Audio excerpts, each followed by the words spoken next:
In the bustling crossroads of the blog era, where mixtape monarchs were crowned by clicks and comment sections, one artist stood at the center of a rising digital storm.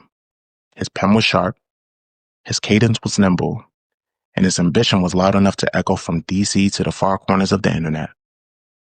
But somewhere between More About Nothing and the Maybach music chain, the conversation shifted, the spotlight tilted, and the rapper once hailed as a future great found himself fighting for the same respect handed freely to his peers. Tonight, two veteran investigators of hip-hop history step into the studio courtroom to reopen this case. First Class Reg, meticulous, uncompromising, the blog era's unofficial archivist. Torian B, passionate, analytical, forever chasing the truth behind the track list. Their assignment: dissect Wale's sophomore album Ambition, a defining moment in 2011 forged in pressure, promise, and the hunger to prove he belonged alongside Drake, Kendrick Lamar, J. Cole, Future, and Travis Scott. But was Wale unfairly overlooked? Did the culture move the goalposts?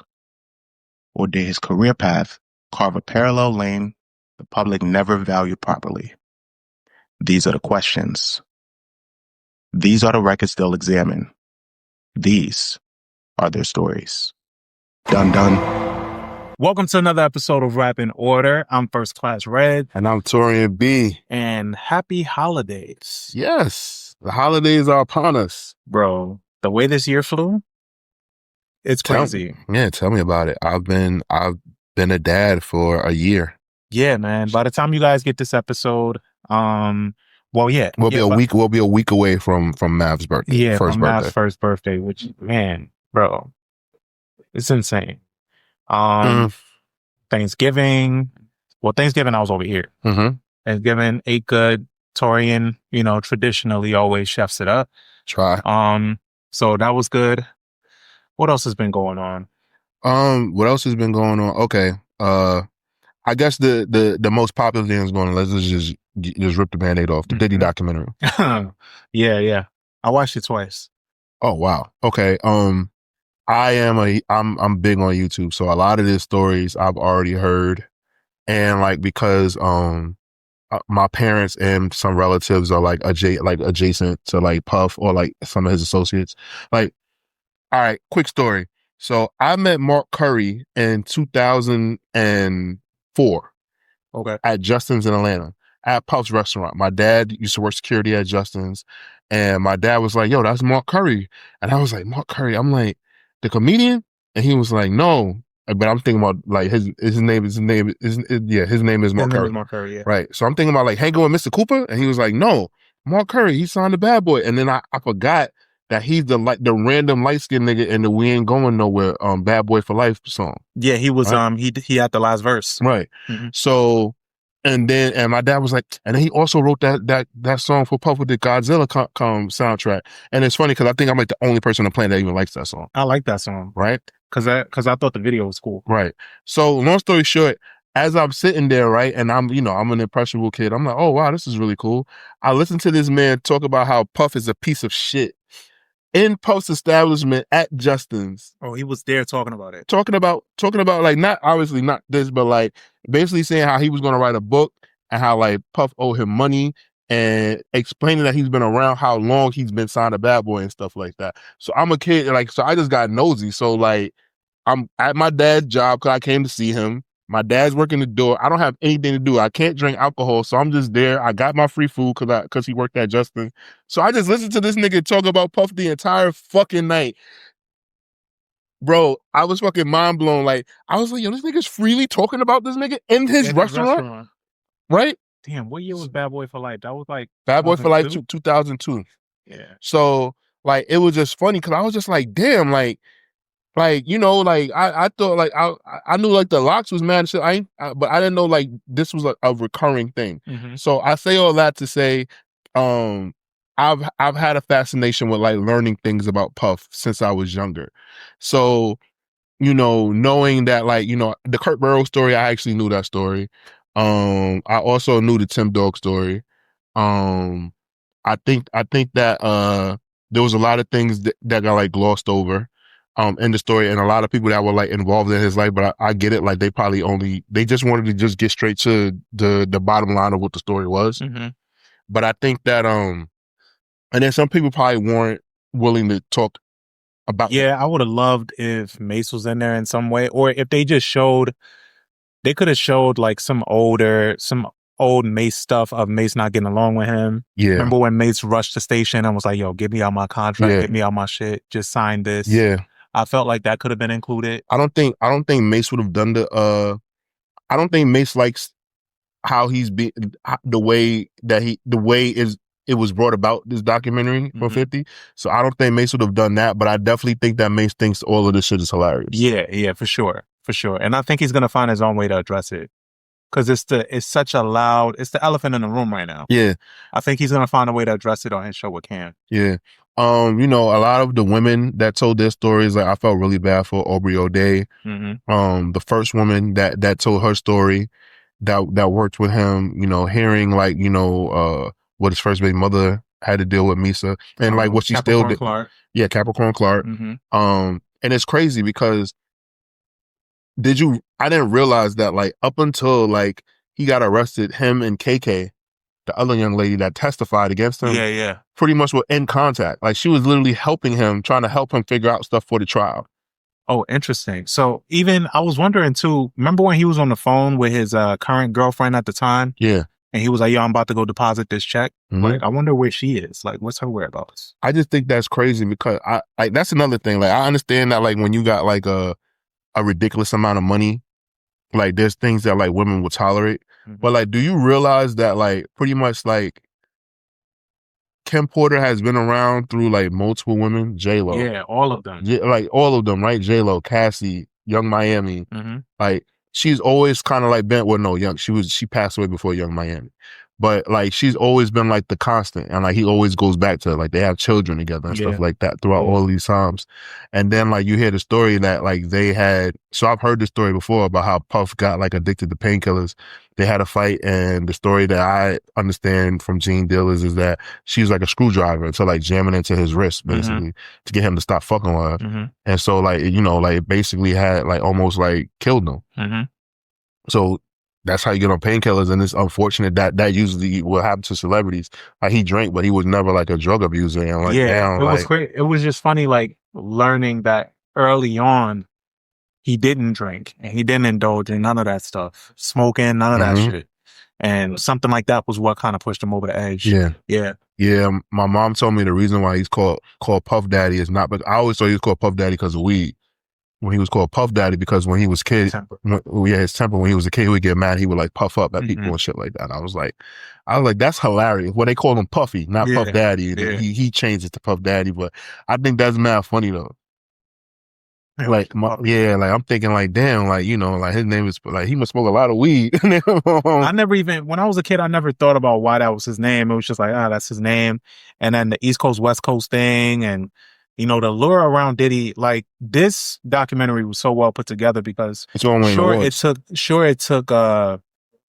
took shit that we already knew, but the way that it put it together to tell a story was what I really liked about it, because it was like, damn, like controversy has really followed this dude, and he's been able his to entire career bury it along the way, just bury it, and then come out and be like the good guy. Because even when I was a kid, I remember the Source Awards, and I remember Suge saying what he said, and I remember Puff saying what he said when Puff was like, yo, like, we're just young, black, successful. We're not targeting Suge, this and that. We're not about that. And when I was a kid, I was like, see, that's cool. You know what I'm saying? Like, he called it out. Like, yo, nah. And I believed him back then. He was like, Hov. Puff is fucking Lex Luthor, bro. Yeah, I believed him. Because he was like, yo, nah, we're not about that. And I didn't see them as being about that. Yeah. And I didn't realize. Yeah, because all he, like, you think like niggas is dancing and shit like that. Come to find out, Puff is making phone calls to get niggas murdered. Yeah. and the way Mark Curry tied back when they played that one song, when they did that song in 98. When he was like, yo, I put $1 million on your head, nigga. Yeah. It's like, you talking about that mixtape? Yeah. So I wish to God that I still had I had that shit on the CD, yeah, because it came out on cassette, but I dubbed it onto a CD player because it was a Bad Boy mixtape. And like, yeah, he was talking crazy. And he was like, yeah, I put $1 million on your head. And Mark was like, yo, what is he talking about? What is he talking? And that was like a couple years after Pac died. So, and then learning about, because I believe that came out right. So when he recorded that, it was before Pac died. And then like Puff told the DJ like, yo, kill that. But because it was a mixtape, like it wasn't something that was put on it couldn't go on the radio anyway because it was niggas freestyling over other songs. So like Puff was like, yeah, I'm not promoting that no more. Like don't talk about that. Like this man's gone now. But that happened with a lot of rappers. Jay-Z had a diss for Pac too, and then he died. So like a lot of niggas like just like said, don't put this out. Like it's distasteful. Yeah. But seeing how like they were able to tell the story and then rope together like how he might have been involved in this person, involved in Pac's death and Biggie's death. Like I was like, wow, this is very good storytelling. Yeah. Because I've watched documentaries on people like solving the murders and everything like that, and like everybody has like these different theories, and I think it's pretty interesting. Like where like some people were like, "Yo, it was just like for Pac, it was just gang retaliation." For Biggie, like this is just was they were just mad that he was on the West Coast. But in this documentary, it basically was just like it's Puff's fault. Yeah, and it was like, yo, like why the fuck would you think that Big would even want to be out there? Because he didn't want to be out there. Right. Even like that video, they play it all the time where he's like, yeah, I'm scared for my life. I feel like somebody's trying to get me. I feel like somebody's trying to kill me. Right. All of that shit is linear. Like it's right. That's how he felt. And there's things that that without a shadow of a doubt happened that night. Security, like he didn't want to go to the after party. Apparently, his best friend D-Rock is the person who convinced him to go. He was supposed to go overseas to promote his album because everyone knew that his album was going to be a big deal. That's what Burroughs was working on. Right. So he was supposed to go overseas and like do press for the album and like do like a Tim Westwood freestyle, all of that good shit. And, Puff was like, nah, just stay here. We partying, nigga. And like, there was no reason for Biggie to be there. Yeah. Like he was already a star in the United States. Like, why wouldn't you want you're right. Why wouldn't you want your cornerstone artist to go overseas and like do that? So like, I can understand how a person could be like, yeah, that was a setup. He killed Biggie, because he wanted to get this. I was wondering, where's D-Rock now though? D-Rock, he was working as Puff security, bro. Yeah. Like that, like, so for me, I'll be honest with you. I don't want to be speculative, but like that kind of like don't sit well with me. Like in my head, I was like, how would like, and you want to know what? I'm pretty sure like they've all had conversations and just be like, yo, that's crazy that they trying to accuse you of killing Big, Puff. Like, we know you love Puff. Like, but also I still would look at it sideways. Like, yo, like, why did you want him to stay so bad? Like, why didn't you like, you said you loved him so much. Why didn't it cross your mind that something could happen to him out here or whatever? And then, so listening to the Joe Budden podcast, like when they were talking about this, right, it made me think about this. Is it really like, even though like it was like Biggie's estate, Wayne Burrow, who runs Biggie's estate and represents Biggie's mother, said that Biggie didn't pay for his own funeral, Bad Boy did. When you die, you pay for your own funeral anyway. Yeah. But I think what they meant is that the way they framed it in the doc was that Puff set out to do it and he wanted to do it in like a major fashion. So he had everybody coming, but then he looked at the bill and what they were accumulating and was like, all right, well, he's gonna pay for this on the back end, but it's like essentially like his estate is paying for it. And it's all gonna get back, like they're gonna get the money. Like basically, like it's not hurting Puff's pocket. Yeah. And I guess to me, like I didn't look at like when I heard that. I guess I'm so much of a Puff fan, and I think like watchers, listeners, if you know me, like I kind of like when I'm really into something, I really like deep dive. So for Puff, like it didn't surprise me that like he did that because like he's frugal when it comes to things that don't really benefit him. So I kind of like when they said that, I was like, I mean, Puff, Biggie should have had life insurance anyway. So I'm pretty sure like that was fine. I'm almost positive that they took out a life insurance policy on Biggie before he died anyway. Do you think so? Yeah, of course. Like he was 25. Yeah, 25. But like when you're a recording artist and like I feel like record labels do that anyway. They take out life insurance policies on artists. Like and sometimes the artists don't know. I could see that. hopefully, if his shit was together at that time, then yeah. Yeah, I mean, who knows? But but all in all, I think that this documentary is probably gonna win a bunch of awards, just like how like the R. Kelly one did. Yeah, I hope that it wins. I think the only thing that would stop it from winning is probably 50 himself, which is how he's carrying on in some of the interviews and stuff. Because right now, a focal point is like, oh, you're just being petty, and he has to keep dispelling that in interviews.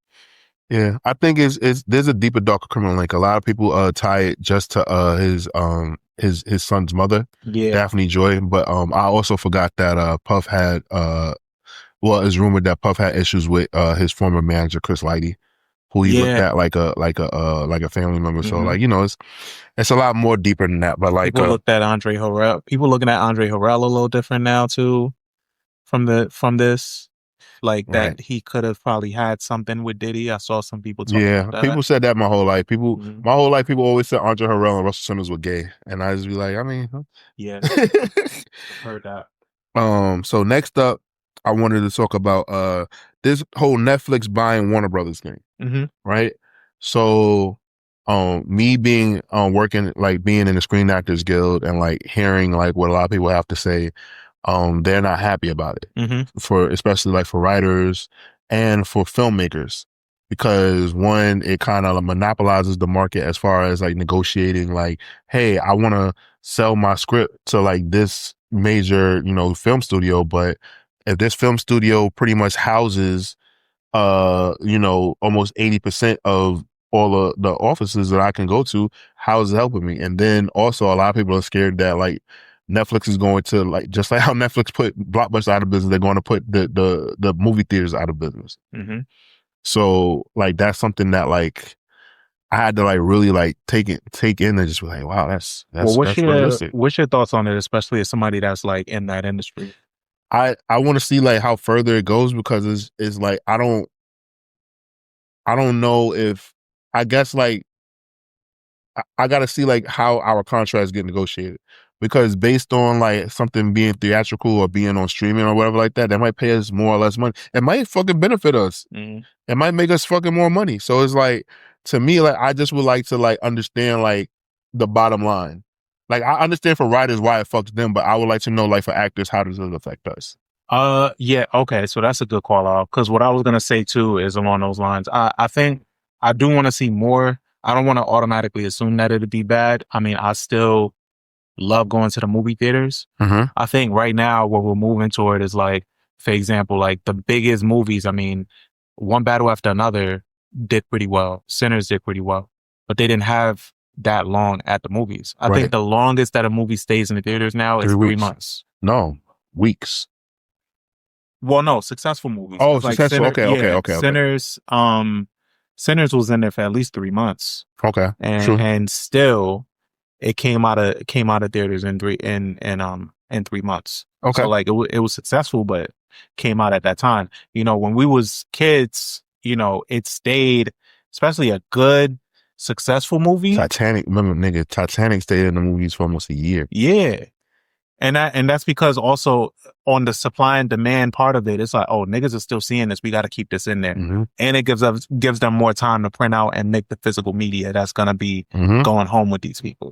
And back then, Titanic was two movies long, two cassettes long. Titanic was so big that The Man in the Iron Mask came out after that, a movie that I actually enjoyed that. Like, I think because, you know, it had action in it. But The Man in the Iron Mask, I absolutely enjoyed 10 times more. Yeah. But because Titanic did so well, when the tickets were sold out for Titanic, people were going to see that movie just for that reason. Yeah.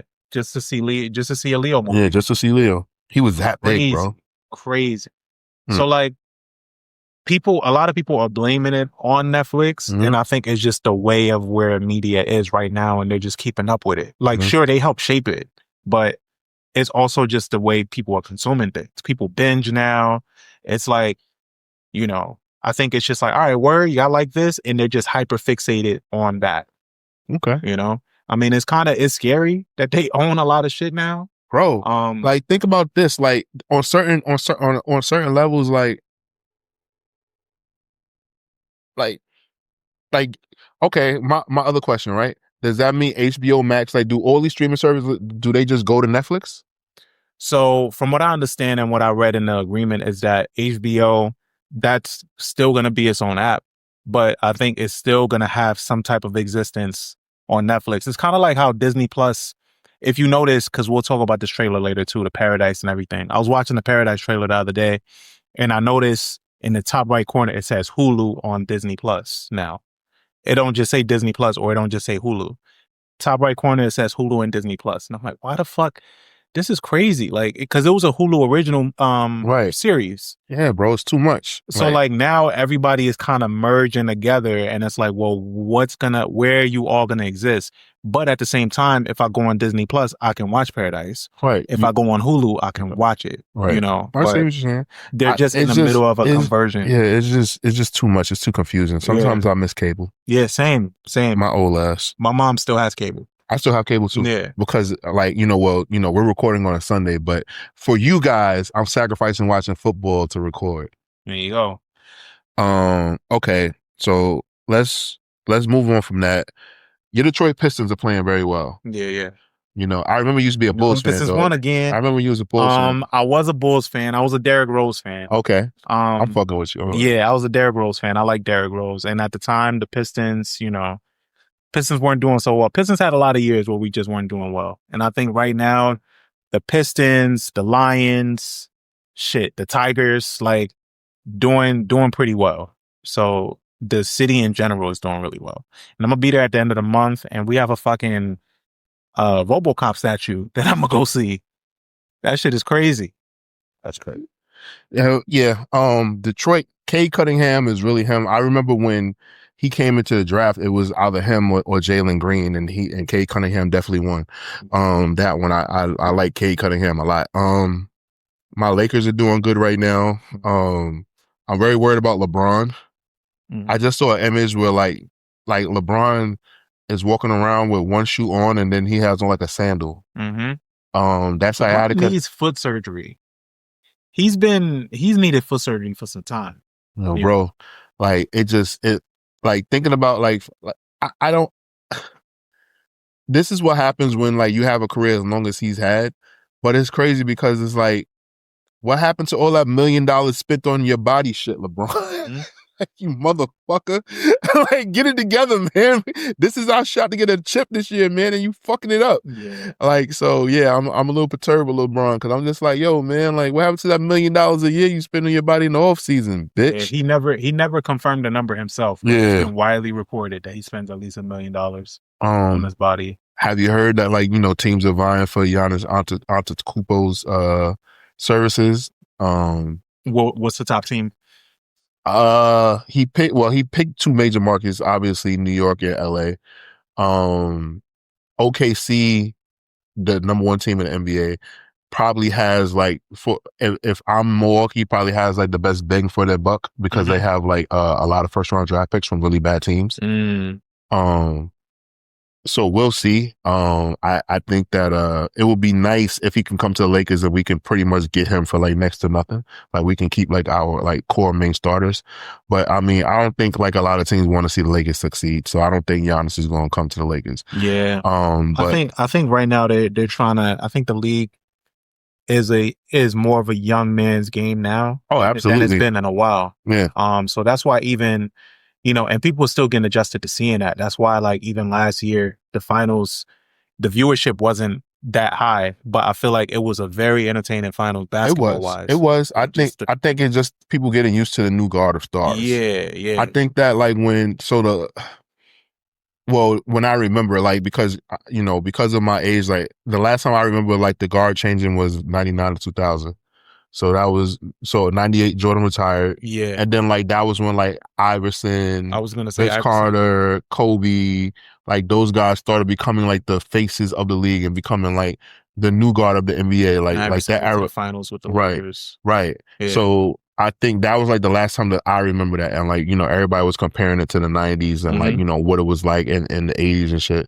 So I'm curious to see like who comes out like on top, because a lot of people that are like we hitched our wagons to, like Zion Williamson, John Morant, like they just aren't panning out the way that we thought that they would. Well, I think people are enjoying Halliburton. He's entertaining.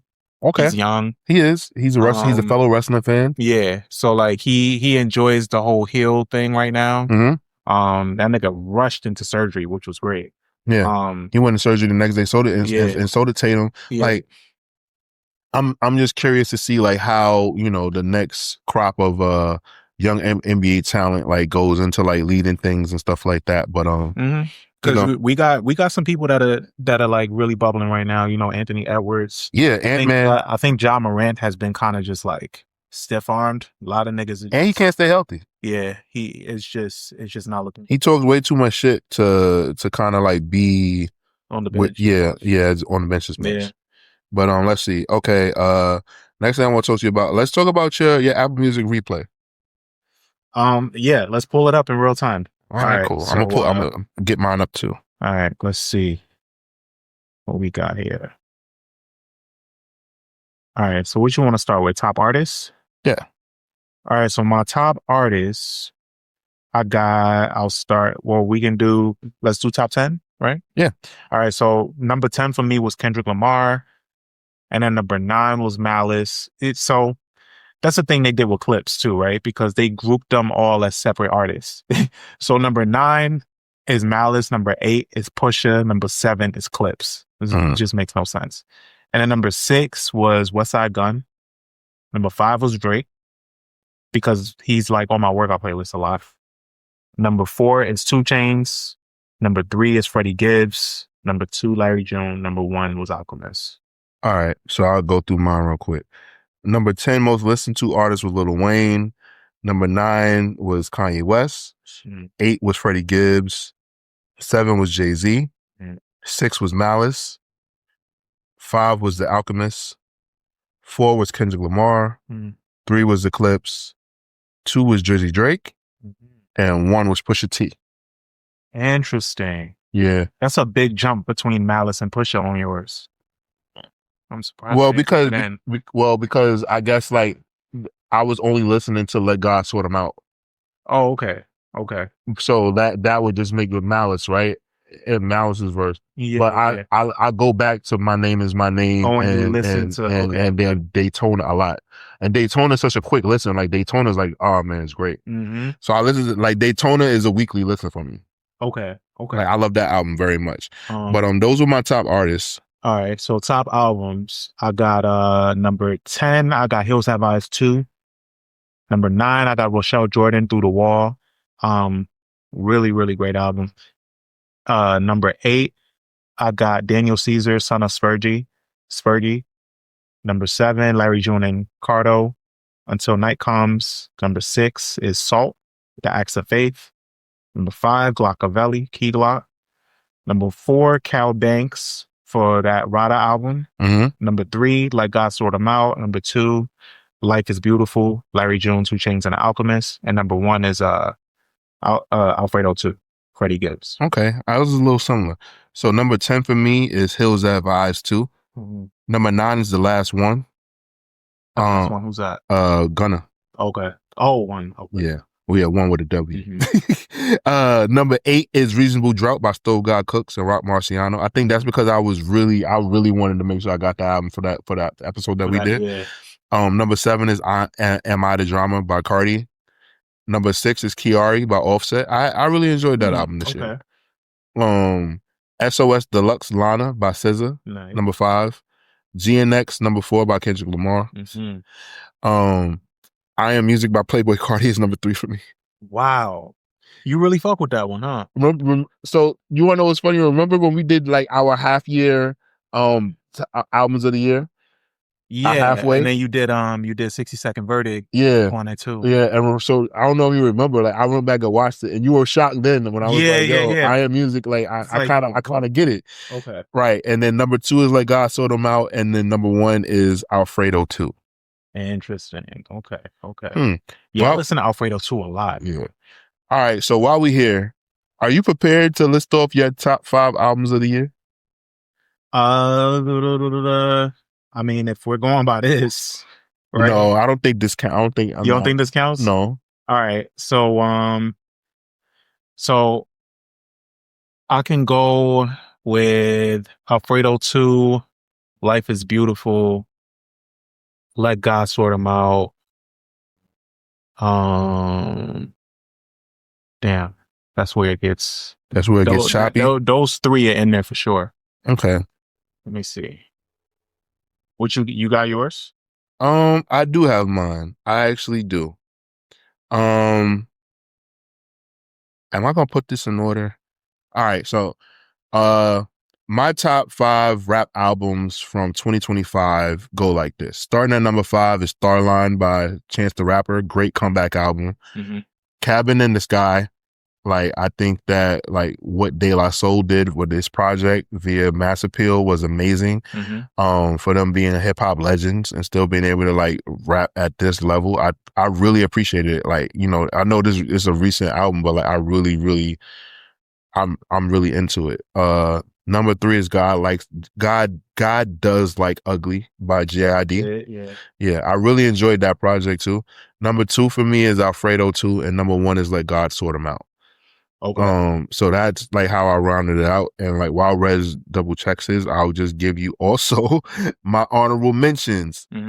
Heels Have Eyes 2, Balloonerism by Mac Miller, 12 by Westside Gunn, and I Am Music by my man Playboy Cardi. Okay, so I think that was it. Okay, so Hills Have Eyes 2 is definitely in there for me. Okay. I think, yeah. So that's 4. And then 5. That's tough, man. You know what? Yeah. This Wale album, man. Yeah? Yeah. It's a good album. Okay, so say it again for me again. So Wale, and I didn't name mine in order, but just the ones that I had. So this Wale album, Everything Is a Lot. I got Life is Beautiful in there. I got Alfredo 2.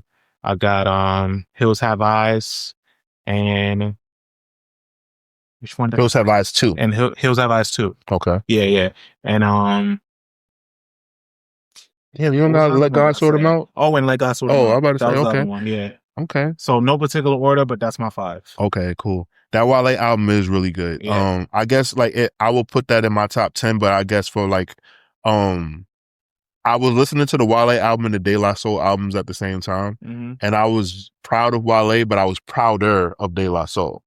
Yeah. No, that makes sense. Yeah. That makes sense because De La Soul's been around for so long. Yeah. And to see them like rap out the year this strong. Yeah. It's pretty impressive. Yeah, bro. Like I was just like, damn, man. You know, like I was like, damn, I wasn't familiar with y'all game like this. I didn't think that they can come with something so strong. Pretty impressive. And I think as an honorable mention, I can put Earl in there. I did like that one, and I just like how nostalgic that Metro album was. I was about to say, yo, like I know you are not, as much as you champion that project. Yeah. I gotta put that in there somewhere. Okay. And then Jid too. Yeah, Jid did his thing, man. Jid did his thing. Jid really did his thing. Yeah, man. But you know, me and the YNs, you know, we rocking the Playboy Cardi. Word. You know? All right. So last 2 topics on the docket before we start the episode. Yeah. John Cena is retiring. This will air before his last match. Shout out to my boy Esco. He went and saw him last time at the Garden. Oh, nice. His last I show. saw him at SummerSlam this summer. Yeah. And like he lost to Cody Rhodes. That was dope. Like getting to see John Cena. Like I've seen John Cena like when he returned a few other times, but like knowing like, oh, like this is it. And like it's pretty cool because like I got to see Kobe Bryant's last basketball game at Madison Square Garden. Oh, fire! I didn't realize that. Yeah. Okay. Yeah, because he didn't announce he was retiring yet. Okay. So me and Ravy B went. Okay. So we went and like we watched the game and like Kristaps Porzingis got hurt in that game too. But like we went and like had a good time, and then like a couple weeks later, like Kobe announced he was retiring. But that was dope. So like seeing like John Cena like go on his press run and like kind of like be like the class act that he is, him trying to elevate young talent I think is like really cool, and like just knowing like the person that he is, like there's a lot of things that like he does where like he's trying his best to give back to the fans and give back to like the business that has given him so much. It's just really cool. Like even like in his matches, like he does like other wrestlers moves that like he wrestled with, like to pay homage to them. Like even wrestlers that's not in the company no more. Like Edge is no longer in WWE, but like they had like a big rivalry. So seeing him like do that, like I'm just like, damn. Like he doesn't get it wrong, yo. Yeah, like he's a good he's a good dude. And like I remember when he first came onto the scene, I hated John Cena. Because I was just like, yo, who's like Vince McMahon got a lot of fucking nerve making a white 50 Cent. I was pissed. But as time went on, like, you know, you understand, like, okay, like, you know, it's a means to an end, like it happens, like whatever. Like, and like seeing like the kind of person that he is, like how he goes about things and like how he like owns up to shit. Like even when people ask him like, you know, what are your thoughts on Vince McMahon? Like he's honest. He's like, yo, it's fucked up what he did, but like the man changed my life and I love him. And you know, like some people be like, nah, fuck that, you gotta hold a person accountable. But I'm like, I don't think that John doesn't hold Vince accountable, but he's not gonna acknowledge that like he probably would have like just been like working at a gym or like just been like some nobody without Vince. So I'm like, he took a chance on him. Right. So I can understand and respect how like he can be like, yo, what I think he did was really bad, but I really love that guy. I'm like, okay, cool. Like I get that. So, you know, so now we know who his final opponent is gonna be. His final opponent will be Gunther. Gunther is the guy that kind of looks like he's like a Nazi, but he's not a Nazi. He's not a Nazi. He's just German. He's definitely gonna lose. I don't know. Because all right, so here's my thing, right? Like Gunther winning, right? Being the man that because he also retired Bill Goldberg. So like, does it really benefit him to defeat John Cena? Or like does John Cena go out on a high winning against him? Or like do they do some random shit where they bring The Rock back to like, you know, DQ the match? So then like, you know, like neither guy loses and it just stays strong. But like, yeah, you can see, right? Like, well, that's how he used to look. So now he's like in great shape. Like he's like, so he changed. He used to be like this really fat guy. Oh, okay. Yeah, that's how he looks now. Yeah. So he's a ring general. So like, that's why like, some people be like, yo, like, I think he's supposed to be like a Nazi. And I'm like, nah, he's not a Nazi. He's just German. But, yeah, like I'm really excited to see like how they're going to play this matchup. Cause Gunther's going to beat the dog shit out of John Cena. Like he is like, Gunther is basically like, a more stoic like Brock Lesnar. Wow, and he's young. Oh yeah, he's 38 years old. Yeah, man, he's a young dude. Like he really came up. He went from being like this fat guy. He changed his whole body and everything. So I'm just really excited. This was a good year. You know, John Cena turned heel. Like there's so many things that like happened in this year, and it's funny how like things happen fast in wrestling. Like John Cena was a heel, and then he wasn't a heel, and people were mad. And like now we don't care. We just want to cheer him on. Just want to have a good send off. Yeah. So, you know, I'm not mad at that, man. Like I will be tuned in. When is his last match? Oh, it's next Saturday. Oh, shit. Yeah, man. That shit came fast. Yeah, it's going to be a Saturday night's main event.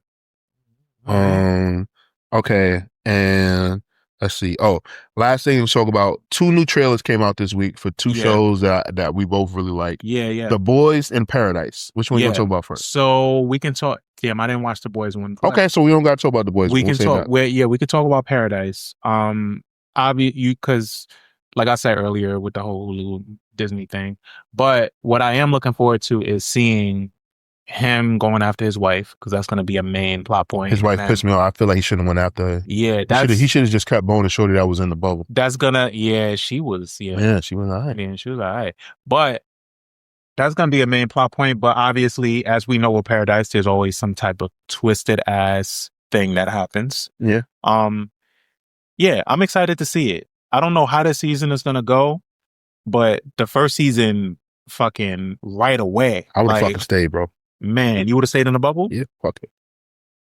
I don't know, man. If I know that my wife is out there, that shit would tear me up, man. I would have to go. I'll tell you something. Les. If I tell Sarah ass, hey, I don't think you should be, working 800 miles away from me, something's going to happen. I don't know what, but the president told me. President told me something going to happen. You should be close. Now, she still continue to do that shit? Come on, man. It's like, yo, these cars just played themselves. Yeah, man. Hey, man. I told you listen to me, man. now I'm here with this fine ass girl. We grocery shopping every day. Yeah, man. You know, like you know, we chilling. Hey, see, look at that. You found me. You did that. Find your way back. Yeah, I'm just playing. I'm just playing. I'm just playing. I'm just kidding. I'm just joking. Man.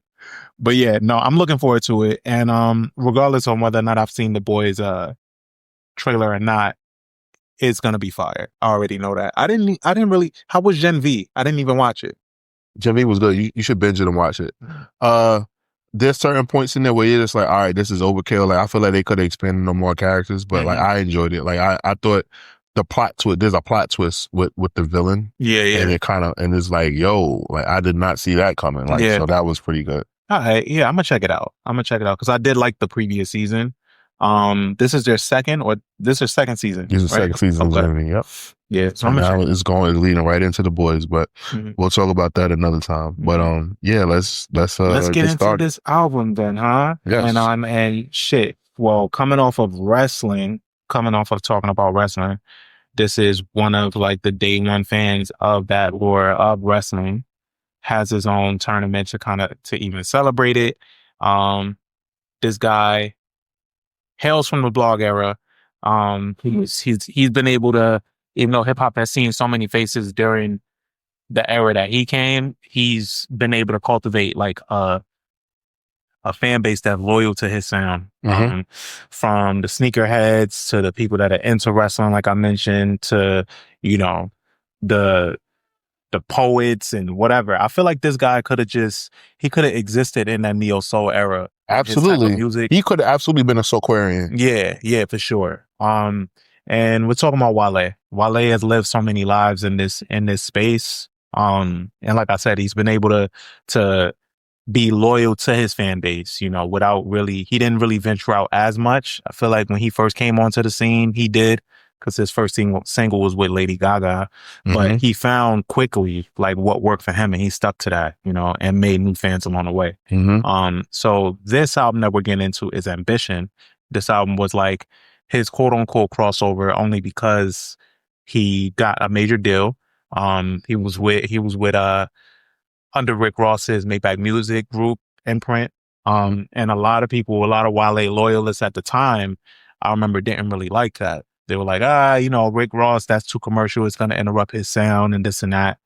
And so Ambition came out at a time where Wale was fighting for his respect in real time.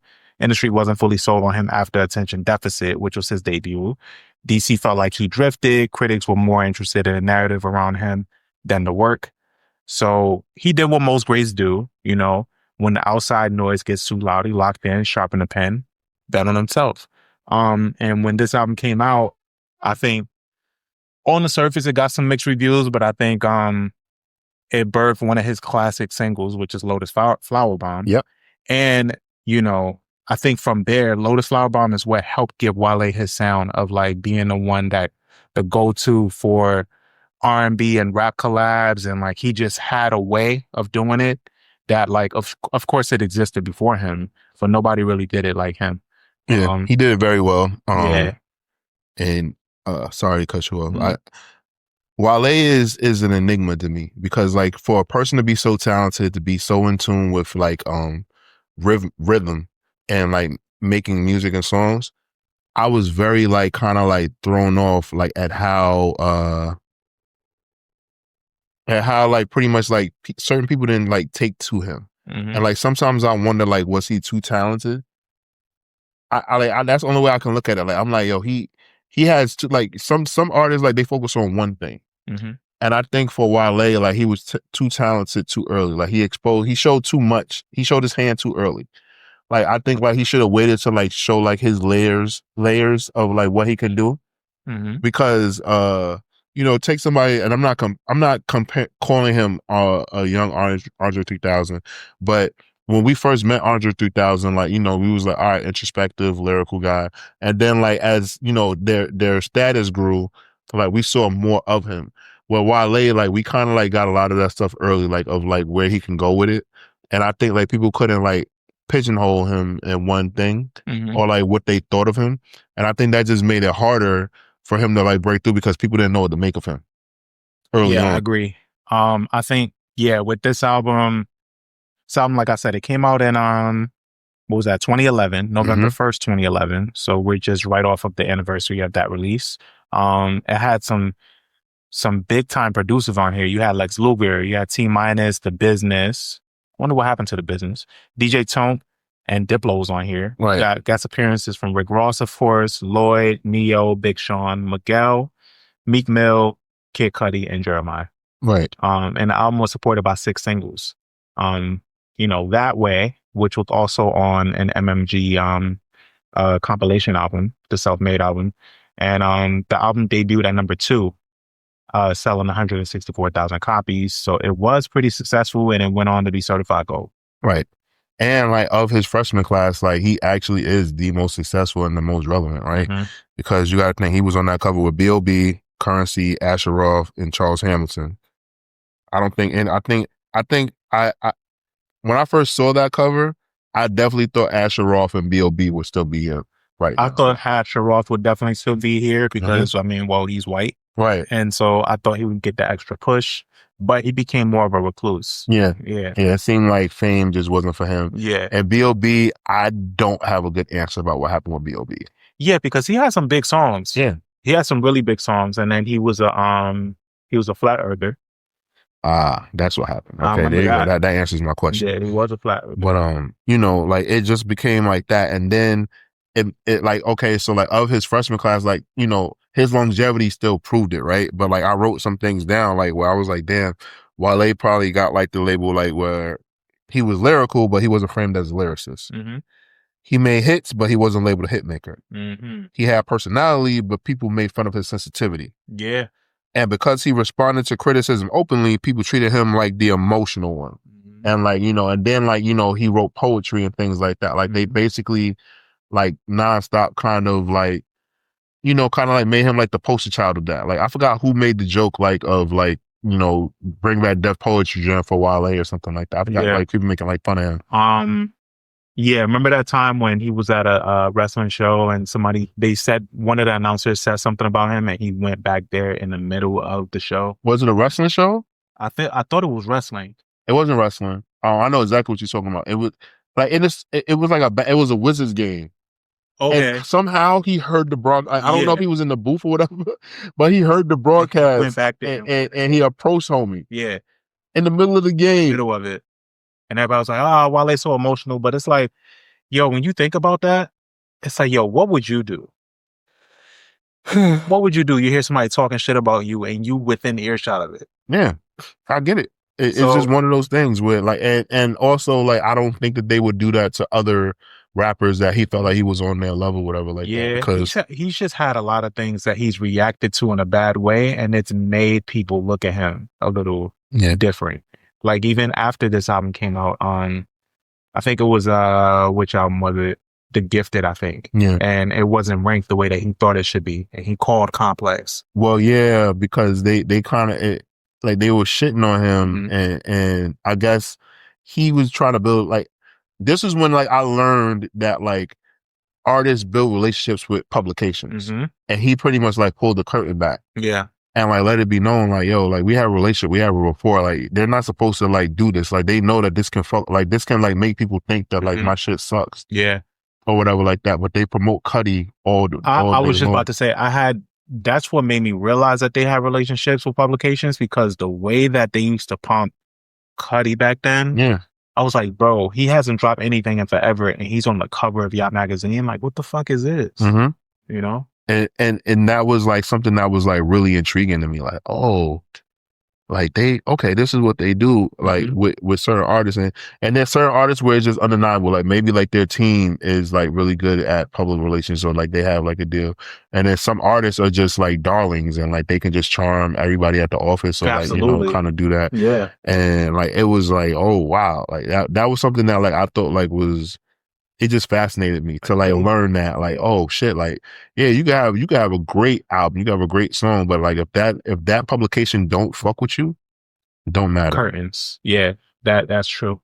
But all right, so like we said, he joined MMG, which I remember specifically. I remember 600 Benz was the first song that came out, and that was on That was on a self-made compilation, the MMG joint. Mm-hmm. And that was like Wale's like official stamp of like, yo, he's MMG now. And I remember they played it on the radio. This like memory unlocked, but they played it on the radio and they had people call to react to it because they were like, yo, Wale is on MMG now. This is his first single with them. And they were like, yo, what's your reaction to this? And it was like, it's cool. I don't know about Wale being on MMG. That interferes with his sound. I don't really like it, whatever. And then other people would be like, yo, this is not Wale. You know, they took a few calls. It was like, this is not Wale. This is not his sound. He shouldn't be with Rick Ross. Like, what is this? You know, because they thought that he would lose the essence of like that go-go sound that he was like helping put up, you know, for DC. And he didn't lose that sound. You know, when you listen to this album, it has all of those remnants on here. You know, like he has some real standouts on here. When I was revisiting this album, and I'm like, damn, like he got some shit on here. Some of Wale's best songs, in my opinion, are on this album. Yeah, but I will be honest. Like Rick Ross does have like an ear for music and stuff like that.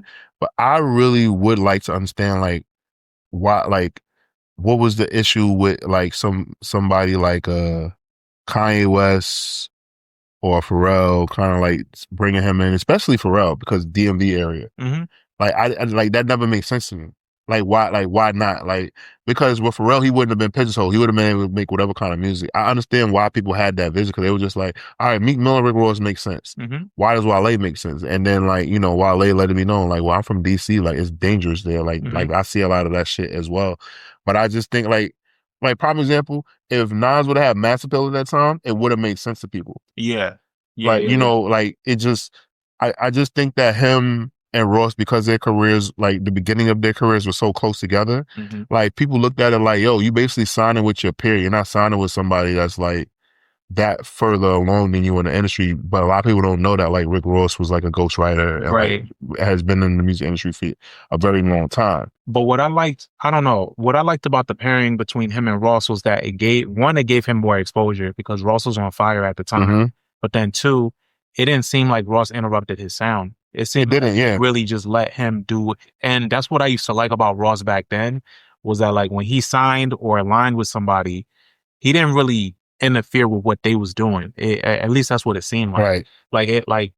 Like Wale didn't turn into a street rapper when he signed. Nah, he stayed. That's what people was afraid of, I gotta say. Right, yeah, they thought he was going to start talking about shooting and killing people. Yeah, and he didn't. And like this album is kind of evident of that. Like he still kept, you know, the first single being Lotus Flower Bomb spoke to that. You know, like it was still his sound. He made a song that like really, it's a classic song in my opinion. Like absolutely, that's an amazing song. I think that and it's funny because at that time, like obviously, like, you know, artists can work with anybody, but I thought like, oh shit, I thought Miguel and J. Cole were going to be paired together a lot more because they had the same management. Right, but like, you know, I think Wale I just think that Wale is more vulnerable of an artist, so it works.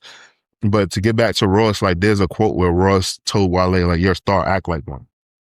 And like I think that like kind of like gave him the confidence that he needed. So that's why I'll say, okay, cool. I think Ross kind of benefited from being on that label because like he got, you know, the stamp of approval, like on that kind of level. Like that goes a long way when somebody tells you something like that, you know, like and they're a successful multi-millionaire or whatever. And like he can go and rub arms with like Jay-Z and stuff like that and like kind of like talk to him on like the same level. So I get that. All right, so the album kicks off with "Don't Hold Your Applause." It was produced by Tone P, Chris Bars. In my opinion, it's a strong opening. I heard everything y'all said, and I'm still here.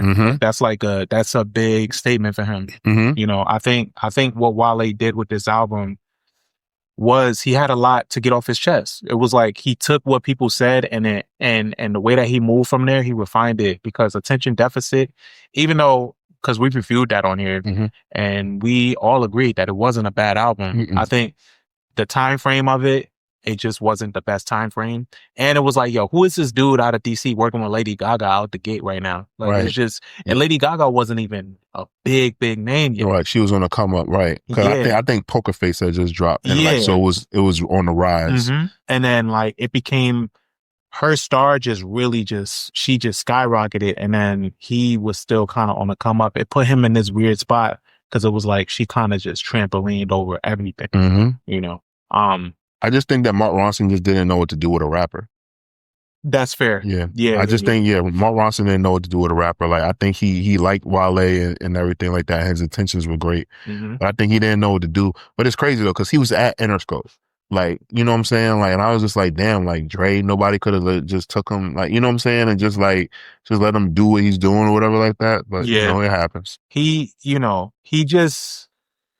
always raps with, like, you know, there's this chip on his shoulder, but he's nice. Like, everybody knows Wale is nice. And I think shout out to Rob, our good friend Rob, who's been a Wale fan. Your good friend.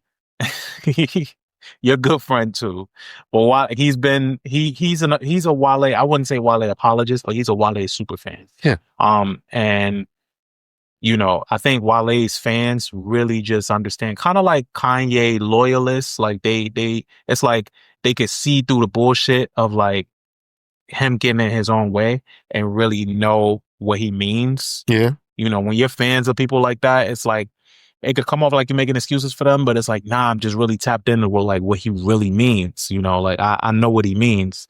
And I think Wale has a fan base like that for sure. There's certain people that are Wale fans that really, really feel like they understand him on a deeper level.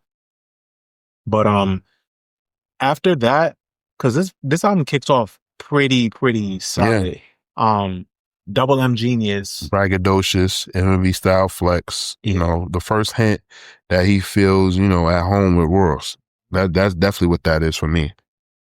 Yeah. The confidence is crazy. This is like his celebratory moment because it leads right into Miami Nights, which is also like, it feels triumphant. It's like, yeah, nah, I'm about to get everything out of this alignment, out of this deal.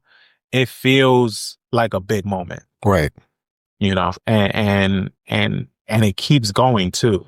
And not to move too far, not to move too fast, but Legendary is one of my favorite Wale songs ever. I call it an underdog anthem. Yeah. And it's produced by DJ Tone.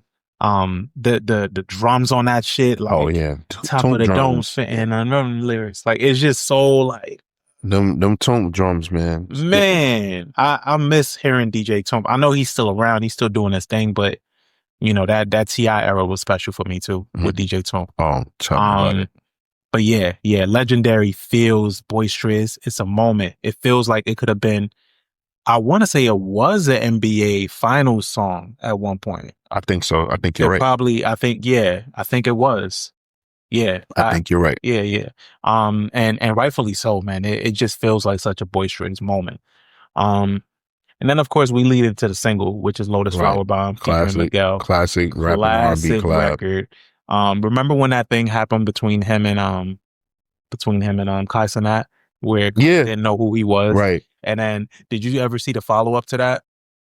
Kai he realized that he heard that song. Yeah, and he plays this song and he was like, man, he was like, oh, I've heard this song. And he like starts like vibing to it.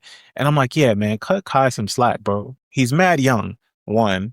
And two, it's like Wale is like in this in-between. It made me realize where Wale is too as an artist, where like he's in this in-between space where I wouldn't quite acknowledge him as a legacy act per se, but he's also still current.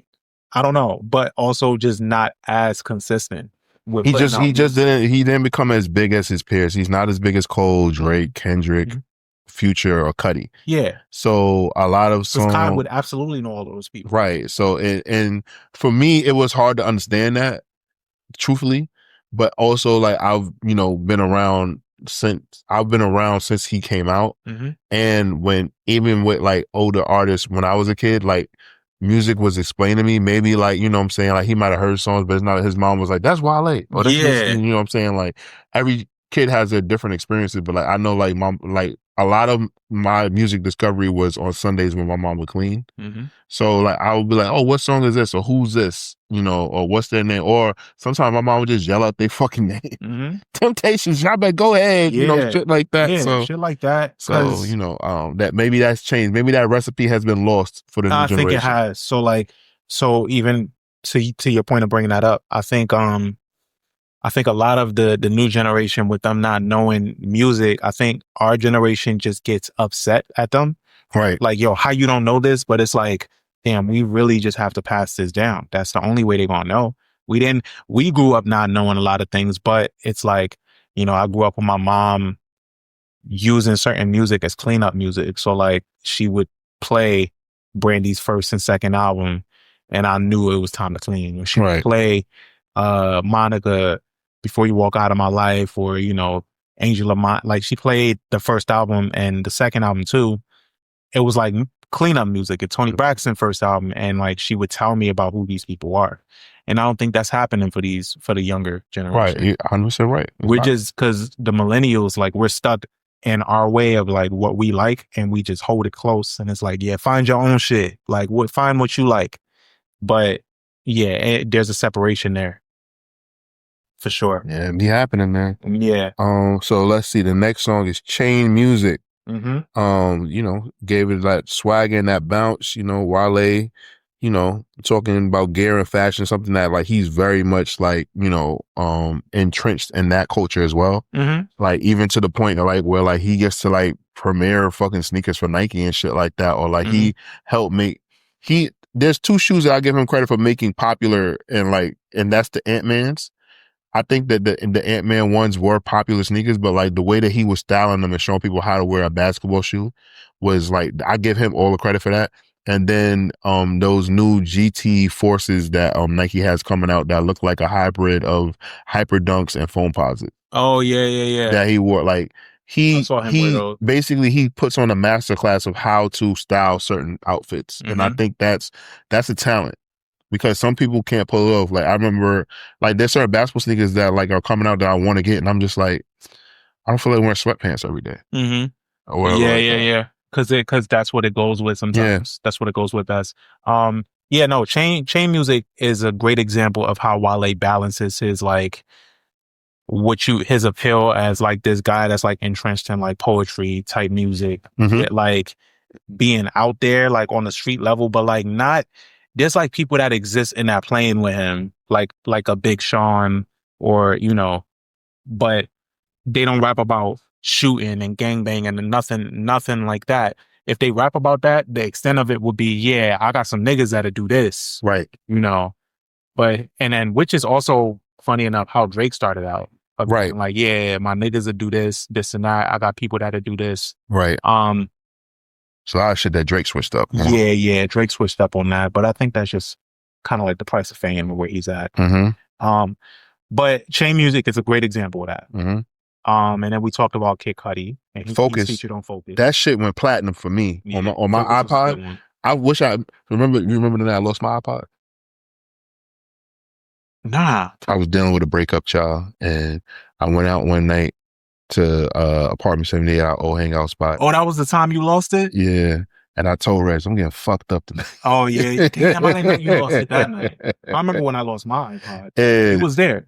I was there when you lost your iPod? Yeah, we went to go see Dave Chappelle at Radio City. You lost it that night? Yeah, iPod Classic. Bro, I really wish I still had my iPod Classic. Yeah. Because I had a lot of music on there. I had a lot of movies on there. Like, but long story short, if whoever has it, like, and because on the iPod I could tell you how much you played it, that song and Kanye West is Stronger got played a lot. Man, what a time, bro. Yeah, man. I think I'm gonna put that on my Christmas. I'm gonna ask somebody to buy me an iPod Classic.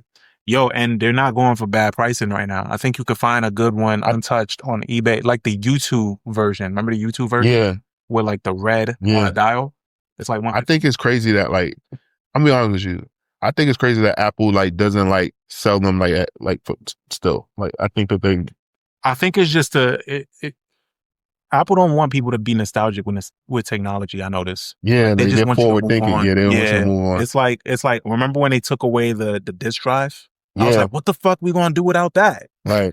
And like literally, I was like, "What? How am I gonna not put a CD in here?" I just couldn't. I think I still have an old MacBook with a disk drive. Yeah. I just haven't like opened it or charged it in years. They took that shit away and just moved on. Yeah. And they were like, CDs are done. Yeah. And we was like, okay. And we just moved on. But yeah, they don't want people to be, they took away iPod touches, all of that shit. That shit is gone. Yeah, man. Cause they're like, yo, your phone could do that. Yeah. And we're going to raise storage. So if you need more storage, then get that. Yeah. So all right, what we got? Sabotage, I always said sound like some college radio shit. I don't like the hook. My girl likes a sabotage. Yeah, I don't really like it. This goes like the next. So these two songs that are coming up. So Sabotage and the White Linen. Linen hits. You don't like White Linen? Nah. That beat is so crazy. Neo annoys the shit out of me. I don't know if I ever told you that. All right, well, if he annoys you, he's all over this. Yeah. But I like this one. This is my shit. No. I get through these. I get through these so fast to get to Slight Work. Oh yeah. Okay, so then let's get to Slight Work. Slight Work feels good. That's produced by Diplo. Bro. Big Sean's flow. Big Sean has like 5 different flows on that song. Oh yeah, kills it on that verse. Yeah. Yeah. Every once in a while, I remember like one time me and Rez were having like a debate, and like I was really, really trying to champion ASAP Rocky, and I said to him, I was like, yo, ASAP Rocky got a better flow than Big Sean. And like Rez was so floored. Like, so whenever, like, if Reg says, like, if somebody says something to me that, like, I can't believe, like, I can't stop talking. Like, I'm like, you don't believe that. Like, I'll keep going. Reg will just stop talking to you. Reg won't entertain it. Reg will be like, that's what you think?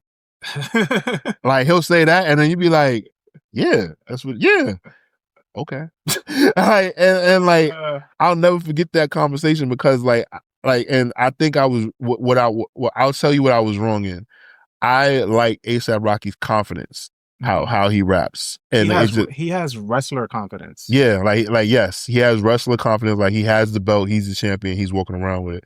Versus him having flow. Big Sean, you just put him on certain, like it's just a certain cadences, the way pockets that he can get into that other rappers just can't. I feel like I feel like Big Sean is in Guinness World Book of World Records for something with being able to switch up his rap flow and shit like that. Bro, his flows are ridiculous. Very, very, very, very good. Like I really think that I think it was really dope that like they complimented each other so much, and I think that they probably should do more work together. Agreed. And just to, I think, I was watching, what was I watching? There was a Miguel interview fairly recently where he talked about his era of artists and like people that came out around that time. And he was like, yeah, I think he was talking about specifically R&B, but I think it applies to this era of rappers too. But basically he was talking about how his era, they don't really work together, and he would like that. So like, if you think about his era was like Frank Ocean, and him, and there was one other like big wig, and he was like, yeah, like I feel like to really get the extension of how great this era is, or to keep it evergreen, we got to work together. And I think it's the same thing applies for Big Sean, Wale, Cudi. They need to like just work together more. Yeah, everybody was kind of like stuck in their bubbles, and like, you know, I think that because, you know, a lot of artists just don't have to move to New York or LA and stuff like that, like to record or get things done. So they just stay like wherever the fuck they want to be at and just email the music over. And I think that kind of killed things. Yeah, I agree. Separately, they're all on their own path, which is fine, but it's like you got to come back and just, you know, really grasp that y'all came up together. So where that takes us into Ambition. Right. Ambition features Meek Mill and Rick Ross. This was a big deal when it came out. Oh yeah. This was like the official sampling because all 3 of them are working right. Together. All 3 of them working together. I feel like this was kind of like the mission statement of MMG and what they were like out to do. I think that a lot of stuff got lost in the sauce. And I think it was the reason why I really think that MMG didn't succeed is because there wasn't enough separation with like the status, because Meek Mill and Wale were both a hit away from being as big an artist as Rick Ross. And I think sometimes when that happens, or being just as talented in certain aspects, or being as popular. And I think sometimes when that happens, like it kind of like doesn't, you don't know who's who. Like I think like it just like in G Unit, it's 50 Cent. That's it. Like it's 50 Cent. Like he's the big dog. You won't outshine the master. At Rockefeller, it was Jay-Z. At Good Music, it was Kanye. Like it's like like it's not happening. But like I definitely think that like Wale and Meek were like a hit away or something. Yeah, like this. Right. Yeah. Like I know some people be like, no, it was Ross all day, but I guarantee, I really think that like Meek had the potential to kind of get to that level. He just messed up with the whole Drake beef, but he was there. But I think, and even thinking about it, I don't know. Wale, do you think Wale has bigger songs than Ross? Like, nah, because Ross got Aston Martin music. Okay. That Wale, but Wale got like wedding songs. No, okay. Well, he absolutely has wedding song. I guess I was thinking in the literal sense, because like that, like Aston Martin music, like was like it was like winning awards and stuff like that. I think Bad did really well for Wale. Yeah, Bad did good for him, and the drink that he got with Usher. Right, the Matrimony. The Matrimony is going to be played at my wedding. Yeah, but it's something that like I guess I'll have to do more research, but I just feel like I kind of think that like they were there. Like I don't understand how the Matrimony was like. Come on, like you got fuck. Like I don't even understand that. I think that's the label's fault. Yeah, the Matrimony should have been a way bigger. The album about nothing should have been. That's a whole nother conversation. Don't even get me started on that. It's a big song, but even to that point, right, that we're even having that conversation of like whether or not he had a bigger song, there was never that type of question for like 50 Cent and G Unit. Yeah, you wasn't asking that. You wasn't asking, yo, do you think y'all all fall in line? Yeah, all fall in line. Yeah, like it wasn't like a debate or anything like that. I don't like. And by the time Kanye became prominent at Rockefeller, like Jay-Z was the president of the like. It just it just had the same air. Like, whoa, now. Yeah. Let me go one step above. Right. So like you know what this is. Right. Exactly. It's one of those things. Like Jay-Z's still the boss. Like, so it's just one of those, like that kind of situation. But well, Ambition wasn't necessary, right? But and then that takes us into Illest Bitch, which was produced by The Business, and some co-production on there from Terrence Martin, actually. I enjoyed it. I enjoyed the storytelling. I could see why like even like the name, it was just like okay, Wale. Yeah, right. Yeah. Illest Bitch is just not, not when you go on to have a incredible song like Bad. You look at that like, whatever. And then No Days Off. No Days Off is another staple on this album for me. That was definitely a song that I played before I walking into work, motivate myself. Yeah, No Days Off, man. A lot of people were saying No Days Off around this time too. Hashtag No Days Off. Or Team No Sleep. Remember that shit? Oh yeah. Team No Sleep. It's a phrase. What was we doing to ourselves? Right. And then That Way. Oh, sorry. DC or Nothing. It's produced by Tone P. What you think of that one? Cool. Repping the home team. Yeah. It's pretty cool. Yeah. This is when the album starts seeing its way out. Right. Because after DC or Nothing, you got That Way with Jeremiah and Rick Ross, which is a classic in my opinion. Produced by Lex Luger. Like I said at the top of this show, it was one of the standouts on the Self-Made album, which led into this album's release. Yeah, I think this is great. It's Jeremiah has such an interesting career to me. Yeah. Birthday Sex came out in like 2008, bro.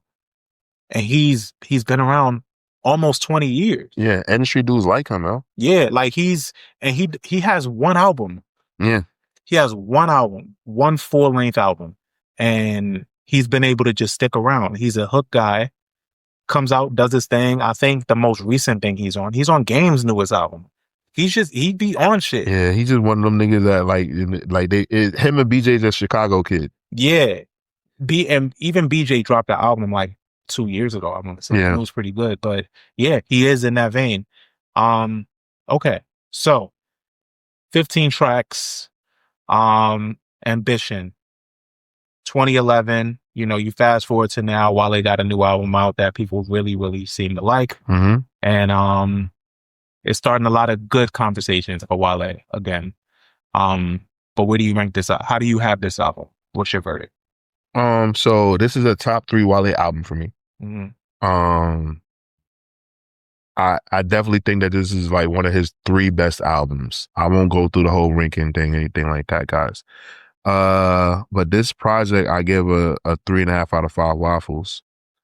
And for the simple fact that like I think that like what he set out to do, he did. Like basically to establish himself as an artist, show that he's a hit maker, show that like he is capable of making an album with depth and showing like all the sides of him that he wants to show.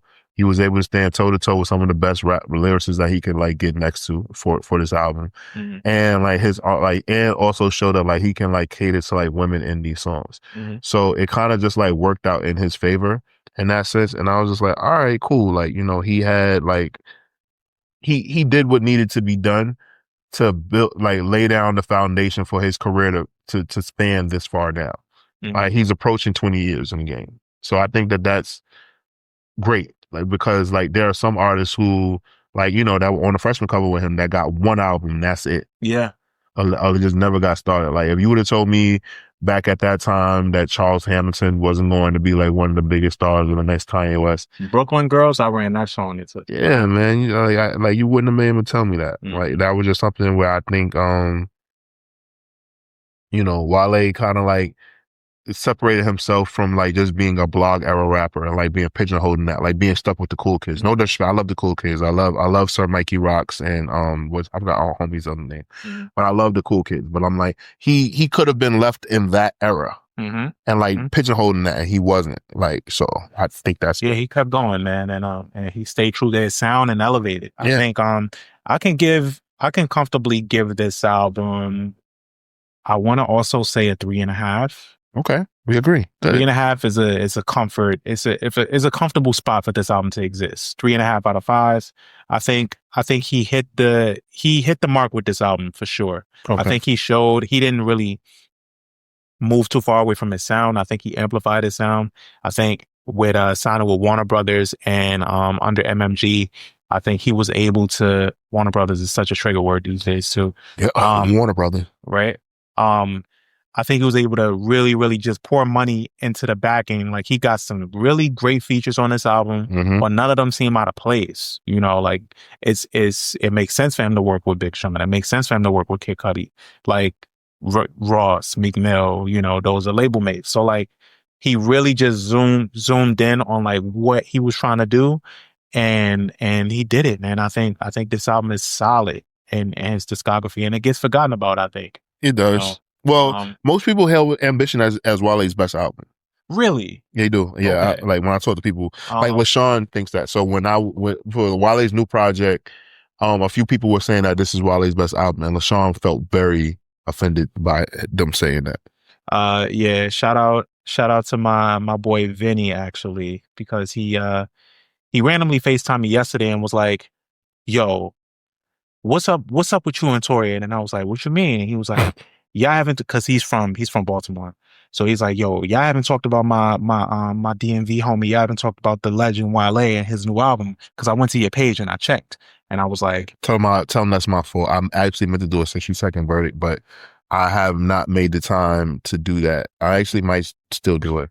Tell him my apologies. I was like, "Yo, we're gonna talk." I was like, "Actually, we're gonna talk about Wale soon, and I'm gonna let you know." So yeah, this is your acknowledgement, Vinny, because we did in fact talk about Wale. But yeah, 3.5 out of 5 I think is worth checking out. If you haven't checked this album out yet, highly recommend. If you have, if you visited lately, let us know your thoughts. I'm First Class Reg. And I'm Torian B. And we're out of here, gang. We'll catch you next time. Dun dun.